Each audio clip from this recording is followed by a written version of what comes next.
In the village of Münzkirchen, Austria, a family tomb has been visited for 3 generations.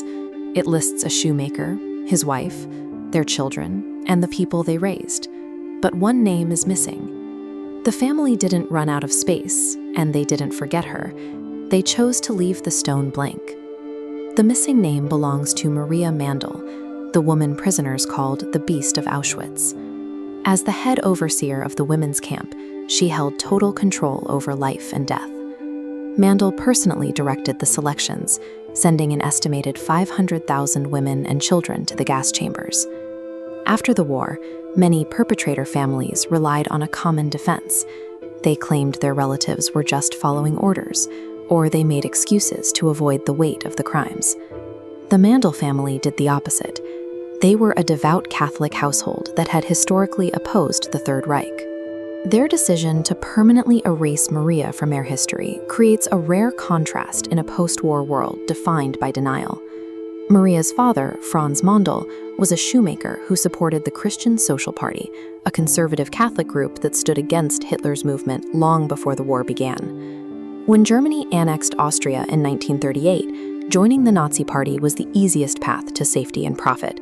Franz stayed exactly where he was, refusing to align himself with a movement he found morally repugnant.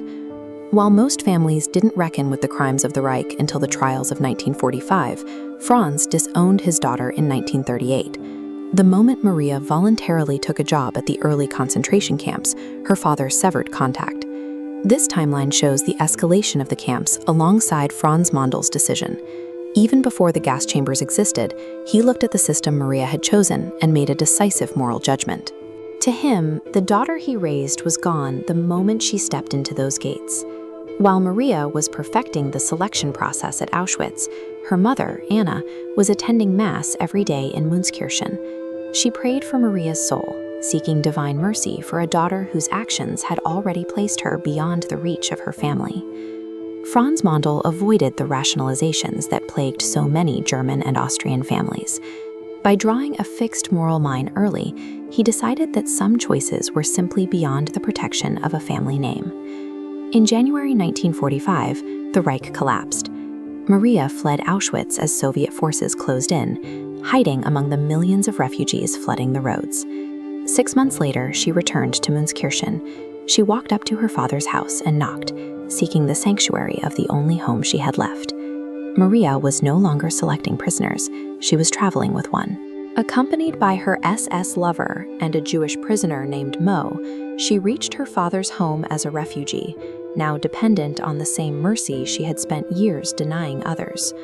Franz Mandl refused to open the door. He offered no food, no shelter, and no acknowledgement of kinship. The verdict he had rendered 7 years earlier remained final. Maria found 3 days of refuge at her sister's farm before U.S. military police arrested her. She was tried for crimes against humanity, executed in 1948, and buried in an unmarked grave. Legal tribunals operate on evidence and codes, but the refusal at that front door was a private reckoning. Franz Mandl had already carried out his own form of justice, declaring that his daughter was a stranger long before the state ever reached for a rope. The erasure of Maria's name was maintained for decades. When Franz died, and when his other children took over the family plot, they deliberately ensured that the stone stayed blank.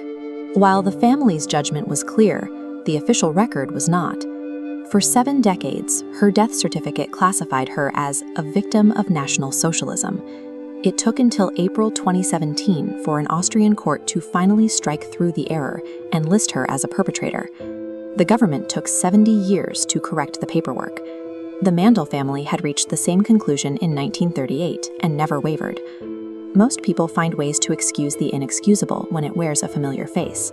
Franz Mandl held his ground from the moment his daughter took the job until the day he died. The shoemaker in Münzkirchen delivered a verdict decades before the bureaucracy caught up. His story suggests that when confronted with atrocity, the most moral choice a family